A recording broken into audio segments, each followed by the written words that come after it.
Okay, so today we're at the Laser Center of Maryland and we're going to do a custom rejuvenation. Custom rejuvenation is exactly what it sounds like. We're going to specify different lasers depending on the patient's skin type and desired outcome, and use those in combination to really use a synergistic effect and get great results. So today for Dr. Van Antwerp, what we're going to do is a MicroLaserPeel. This will help with the superficial texture of the skin. And then we're going to use our profractional laser. This is a laser that's great for building collagen, and we're going to combine that with a PRP treatment. The PRP is taking a sample of the patient's own blood and isolating the healing cells that you naturally have. We then use these to speed up the recovery time and get an even better result.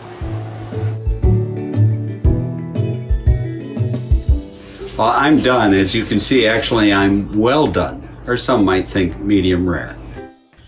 Well, it's day 4 post-resurfacing. Pretty messy until I showered. On Sunday, redness, and I started to exfoliate. That was pretty much completed by yesterday. Today I have a little bit. I have some redness, which will very soon be just pinkness. That lasts a while. Redness is remodeling, but I'm pretty much done.